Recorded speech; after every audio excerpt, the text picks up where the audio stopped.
Hi everyone, this is Praveen Kumar. आज के इस वीडियो के अंदर हम लोग सीखेंगे पावर बीआई को यूज़ करके आप किस तरीके से पाइथन की किसी भी स्क्रिप्ट को रन कर सकते हैं पावर बीआई के अंदर, और किस तरीके से आप एसपीएसएस यानी कि सैप फाइल को पावर बीआई के अंदर क्यों कैसे लोड करेंगे। तो सबसे पहले हमारा ये पावर बीआई ओपन है, हम जाते हैं गेट डेटा पर एंड यहाँ पर मोर ऑप्शन है, हम मोर ऑप्शन पर क्लिक करेंगे। जैसे ही मैं यहाँ पे सर्च करता हूँ पाइथन, हमारे पास पाइथन स्क्रिप्ट यहाँ पर एक ऑप्शन आ जाता है। हम इस पे क्लिक करके कनेक्ट करते हैं। बेसिकली ये हमें डायलॉग बॉक्स ओपन करके देगा जहाँ पर हमें अपनी स्क्रिप्ट लिखनी होगी। तो हम लोग एक डेटा फ्रेम क्रिएट करेंगे पांडाज लाइब्रेरी यूज़ करके। पाइथन के अंदर पांडाज एक लाइब्रेरी होता है। अगर इसके बारे में आपको नहीं पता तो आप मेरे पिछले प्लेलिस्ट को देख सकते हैं। तो यहाँ पर मैंने इंपोर्ट किया, import pandas as P D, and then एक डिक्शनरी क्रिएट कर रहा हूँ जिसके अंदर मैंने 2 की रखा है और वैल्यू रखा है। तो डेटा के अंदर मैंने एक नेम बनाया एंड इसके अंदर मैं वैल्यू डाल देता हूँ ए कॉमा बी। सिंगल कोट के अंदर हम लिख रहे हैं क्योंकि ये नेम है। एंड एक मैं मार्क्स नाम का की बना देता हूँ एंड इसके अंदर हम देते हैं 10, 20 एंड 30 इस तरीके से। एंड डेटा फ्रेम क्रिएट करने के लिए मैंने एक वेरिएबल क्रिएट किया D F and then P D dot data frame. Data frame के अंदर डी एंड एफ कैपिटल होना चाहिए एंड देन डेटा डिक्शनरी जो है इसके अंदर लोड कर दिया। इस तरीके से आपको अपनी पूरी पाइथन स्क्रिप्ट लिखनी होगी। तो मैंने यहाँ पर एक डेटा फ्रेम क्रिएट किया डी एफ नेम से। मैं जैसे ही ओके क्लिक करता हूँ ये कनेक्ट होना स्टार्ट करेगा आपके पाइथन स्क्रिप्ट को, और नेविगेटर डायलॉग बॉक्स ओपन होता है। इसके अंदर आपका डेटा फ्रेम जो डीएफ बन के आया होगा वो शो करेगा। तो आप देखो मैंने 2 कॉलम क्रिएट किए, एक नेम और एक मार्क्स। नेम के अंदर ABC और मार्क्स के अंदर 10, 20 एंड 30। हम जैसे ही लोड पे क्लिक करते हैं हम यहाँ पर अपने डेटा फ्रेम को इस डेटा पेन में देख पाएंगे, और इसको यूज़ करके हम अपने जो भी विजुअलाइजेशन करना चाहते हैं या जो भी डेक्स लगाना चाहते हैं वो सारी चीज़ें हम लोग इस डेटा फ्रेम के अंदर कर सकते हैं। ये तो एक नॉर्मल सा डेटा फ्रेम है जो हम लोग टेबल व्यू में देखेंगे तो कुछ इस तरीके से दिखाई देगा आपको। बट मैं चाहता हूँ कि नहीं, मुझे सैप फाइल को लोड करना है जो कि एसपीएसएस के थ्रू बनता है। अब सैप फाइल की ज़रूरत हमें क्यों पड़ी? देखिए, एक्सेल और सीएसवी फाइल में कुछ लिमिटेशंस होते हैं। 10 लाख के अराउंड आपके रिकॉर्ड्स होते हैं, यानी कि रोज़ होते हैं।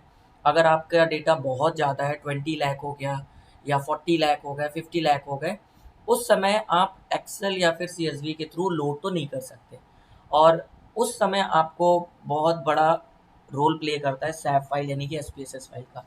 तो मेरे पास एक फाइल रखी हुई है एसपीएसएस की, मैं वो दिखा देता हूँ। आप देख सकते हो ये मेरा एक सैप फाइल है। अगर मैं इसके एक्सटेंशन को आपको दिखाऊं एज क्लिक करके, तो आप देख सकते हो इस फाइल का एक्सटेंशन है डॉट एस सेव फाइल है। एंड मैं इसके रिकॉर्ड को अगर आपको दिखाऊं कंट्रोल शिफ्ट डाउन, तो आप देख सकते हो लगभग 39,86,000 डेटा है हमारे पास। अब इस फाइल को मुझे लोड करना है पाइथन के थ्रू पावर बीआई के अंदर। सबसे पहले हम लोग आते हैं यहाँ पर, हम लोग वापस से गेट डेटा पे क्लिक करते हैं, मोर पे क्लिक करेंगे एंड पाइथन सर्च करके पाइथन स्क्रिप्ट में हम लोग आ जाते हैं। नॉर्मली इस तरीके से हम लोग पाइथन स्क्रिप्ट के अंदर आ जाते हैं। अब देखिए, अगर आपको सैप फाइल लोड करना है तो हम लोग पांडास लाइब्रेरी यूज़ नहीं करेंगे, हम यूज़ करेंगे pyreadstat library. Import pyreadstat and then import pandas as P D. हम इसको भी लोड कर देते हैं, हालांकि इसकी हमें ज़रूरत नहीं पड़ेगी। फिर हम लोग फाइल पाथ देते हैं। फाइल पाथ बेसिकली हमारा जो फाइल का लोकेशन है वो हमें देना है। ये हमारे फाइल का लोकेशन है। शिफ्ट प्रेस करके राइट क्लिक करेंगे तो कॉपी एज पाथ आता है। यहाँ पर मैंने इसको कॉपी कर लिया एंड कॉपी करने के बाद मैं यहाँ पर एफ सिंगल कोट के अंदर पेस्ट कर देता हूँ, और लास्ट में भी मैंने सिंगल कोट कर दिया एंड स्टार्टिंग में भी जो डबल कोट है उसको रिमूव कर दिया। अब इसमें क्या करना है, ये अगर आप देखो तो ये बैकस्लैश है। बैकस्लैश को हमें फॉरवर्ड स्लैश करना है हर जगह पर। तो ये हमें फॉरवर्ड स्लैश करना है बिकॉज अगर हम बैकस्लैश यूज़ करें तो हमें दो दो बार बैकस्लैश देना होगा, बट हम दो बार नहीं करना चाहते, हम एक ही बार यूज़ करना चाहते हैं, तो मैं फॉरवर्ड स्लैश यूज़ करता हूँ। आप चाहो तो दो बैकवर्ड स्लैश भी यूज़ कर सकते हो। तो इन सभी जगह पर मैंने फॉरवर्ड स्लैश यूज़ कर दिया। Okay, done. तो हमारा फाइल विथ फाइल पाथ आ चुका है। अब हम, अगर हमें दो फाइलें लोड करनी है तो हम दो फाइल पाथ देंगे अलग अलग वेरिएबल क्रिएट करके, जैसे file path 1, file path 2। But अभी हमें एक ही लोड करना है तो मैं फाइल पाथ यूज़ कर रहा हूँ। एंड देन इसके बाद हम यूज़ करेंगे अपनी डेटा फ्रेम का name df hyphen Meta. Meta basically जब भी हम SPSS फाइल के अंदर कोई भी डेटा लोड करते हैं तो हमें लेबल्स भी देने होते हैं, बट पाइथन के अंदर लेबल्स आप लोड नहीं कर सकते हो, आपको अलग से लेबल्स के लिए एक टेबल क्रिएट करना होता है। तो वो भी मैं दिखाऊंगा कैसे आपको लोड करना है, बट यहाँ पर हम लोग df hyphen meta variable create करेंगे। एंड देन हम लोग यूज़ करेंगे pyreadstat dot read underscore SAV। ये हमारा फंक्शन है रीड अंडर स्कोर SAV। इसके अंदर हम अपना फाइल पाथ दे देते हैं, फाइल पाथ। ठीक है, तो इस तरीके से हमने यहाँ पर ये 4 लाइन का कोड लिखा एंड ओके प्रेस करते हैं। तो जितना बड़ा डेटा होगा उस हिसाब से आपका ये कनेक्ट करने वाला है। अगर डेटा बहुत ढेर सारा है तो थोड़ा सा टाइम लेने वाला है। मैं इस चीज़ को स्किप कर रहा हूँ, मैं डायरेक्टली आपको डेटा लोड करके दिखा रहा हूँ। सो ये मेरा डेटा फ्रेम लोड हो चुका है, मुझे DF पे क्लिक करना है एंड देन लोड करना है। तो डेटा बहुत ज़्यादा है तो ये थोड़ा सा टाइम लेने वाला है। और आप देख सकते हो मेरे पास पहले से DF नेम से एक ऑलरेडी डेटा लोड था, तो ये ऑटोमेटिकली DF2 कर दिया। DF2 बेसिकली मेरा सैप फाइल की जो डेटा है वो है। तो ये मेरा डेटा फ्रेम यहाँ पर आप देख सकते हो लोड हो चुका है। मैं अगर टेबल व्यू के अंदर जाकर DF2 ओपन करूँ तो आप देख सकते हो यहाँ पर सारा डेटा मेरा यहाँ पर लोड हो चुका है। अगर मैं बिल्कुल एंड पर अगर आपको आकर इसको सेलेक्ट करता हूँ तो आप देख सकते हो लगभग 39,86,000 समथिंग यहाँ पर डेटा आपको दिख रहा होगा। सो अभी तो मैंने डेटा यहाँ पे लोड कर दिया है, बट एक चीज़ की प्रॉब्लम है।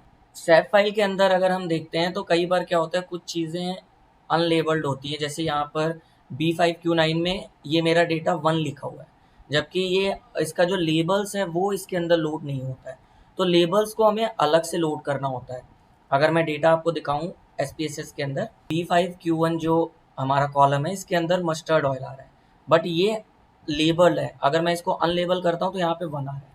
हमारे जो पावर BI के अंदर अनलेबल डेटा लोड हो जाता है, बट लेबल्स के साथ में लोड नहीं होता है, तो उसके लिए हमें अलग से लेबल्स डालने होते हैं। तो हमें करना क्या है, हम फाइल में जाकर सबसे पहले डिस्प्ले डेटा फाइल इंफॉर्मेशन में वर्किंग फाइल पर क्लिक करेंगे। बेसिकली हम लोग जो भी लेबल्स यूज़ किए गए इस डेटा के अंदर वो हम लोग उठाना चाहते हैं, देखना चाहते हैं। तो जैसे मैंने इसको किया और आउटपुट फाइल के अंदर हम जाकर देखेंगे तो आप देख सकते हो केवल वेरिएबल वैल्यू के अंदर केवल B5_Q1 के अंदर 1 का मतलब दिया हुआ है मस्टर्ड ऑयल। तो एक ही लेबल है हमारे पास। मैं क्या करूँगा, मैं इसको सिंपली कॉपी कर लेता हूँ एंड पावर BI के अंदर जाते हैं, यहाँ पर एंटर डेटा पे क्लिक करते हैं एंड पेस्ट कर देते हैं इस तरीके से। ये फर्स्ट कॉलम को मुझे डिलीट करना है एंड इस फर्स्ट रो को भी मुझे डिलीट करना है। कॉलम का नेम मैं दे देता हूँ B5_Q1 कोड, और यहाँ पर मैंने लिख दिया B5_Q1 लेबल ऐसे। एंड इन तीनों को मैंने डिलीट कर दिया इस तरीके से। और इस टेबल का नाम मैं लिख सकता हूँ डेफ फॉर B5Q1। नॉर्मली मैंने कोड का एक कॉलम बनाया और एक मैंने लेबल का बनाया, और इस टेबल को मैंने लोड कर दिया। बेसिकली जितने भी आपके लेबल्स होंगे, कोड होगा और उसके आगे लेबल होगा, वो इसी तरीके से आपको लोड करना है। आप अगर वापस से इसको देखो तो ये कुछ इस तरीके से दिखाई देगा। अब आपको मॉडल व्यू के अंदर जाना है, इस B5 के कोड को लिंक कर देना है आपको जो हमारा मेन डेटा है उसके B5Q1 से, और सेव कर देना है। तो ये कनेक्टिविटी बन चुकी है।